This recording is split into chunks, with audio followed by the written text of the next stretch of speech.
AI 버블론이 시장에 꼬리표처럼 붙고 있습니다.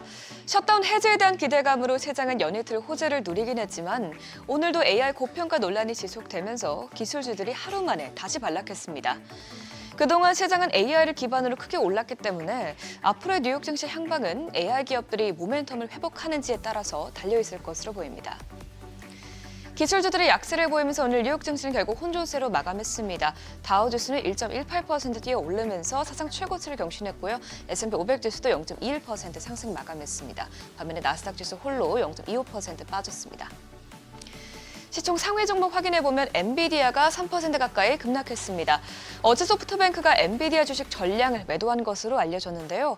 회사 측은 이는 AI 투자를 위한 재원을 마련하기 위한 것이라면서 AI 고평가 우려에 선을 그었지만 이 소식은 밸류에이션이 높은 엔비디아 주가에 부담을 주기 충분했습니다.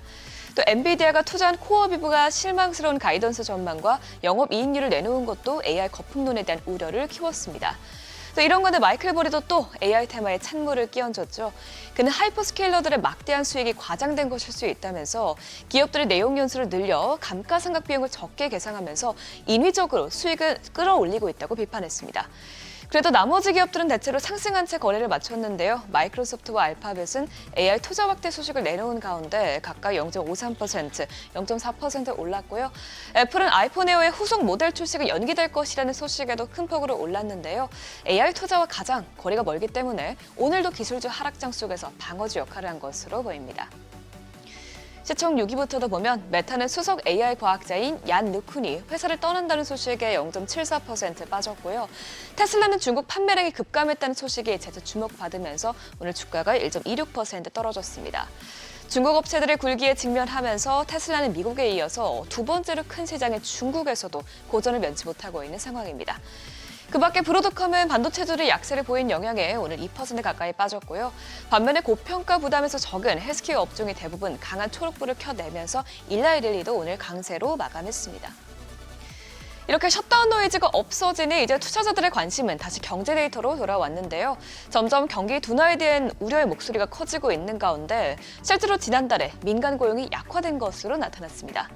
ADP가 발표한 고용보고서에 따르면 10월 25일까지 4주간 민간 부문 신규 일자리는 전월 대비해서 주당 평균 11,250건 줄어들었습니다.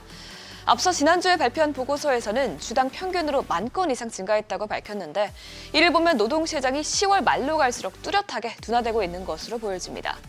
최근 몇 주간 기업들이 대규모 감원 계획을 공개하고 여러 설문조사에서 고용이 약화되고 있는 것으로 나타난 점이 실제 노동시장에 반영되고 있음을 시사합니다. 역사적으로 셧다운이 종료되고 나서 5일 정도 후에 고용보고서가 나온다고 하는데요. 이르면 이번 주 말 혹은 다음 주 초에 나올 9월 고용보고서에서도 이와 같은 흐름이 나타날지 지켜봐야겠습니다. 이런 가운데 중소기업 낙관 지수도 6개월 만에 최저치를 기록한 것으로 나왔습니다. 이번 발표치는 98.2로 나오면서 전월 대비 0.6포인트 하락했는데요. 매출 감소와 자재 비용 상승으로 인해서 기업들의 이익이 줄어들었고요. 향후 경제 전망에 대한 기대 지수가 떨어진 것도 전반적인 수치를 끌어내렸습니다. 또 기업들의 인력 부족 문제도 커지고 있는 가운데 향후 채용 계획도 5월 이후 처음으로 감소세를 기록했는데 이를 보면 노동 공급과 수요 모두 약화하고 있는 것으로 보여집니다. 약한 고용 지표로 금리 인하에 대한 기대감이 커지면서 금에 대한 매력도가 부각된 가운데 어제 금이 크게 오른 데 따른 차익 실현 매물도 함께 나오면서 오늘 금값은 보합권에서 거래가 됐습니다. 금 선물은 0.17% 소폭 오르면서 온스당 4,129달러에서 거래가 됐습니다. 마지막으로 국제유가는 미국의 대러시아 제재에 따른 영향을 반영하면서 강세를 보였습니다. 지난달에 미국에 제재를 가한 러시아의 대형 석유 기업 중 한 곳이 이라크 유전에 불가 항력을 선언하면서 원유 재고에 차질이 생긴 것으로 나타났는데요. 이 소식에 WTI와 브렌트유는 모두 1.5%가량 상승 마감했습니다. 굿모닝 마켓이었습니다.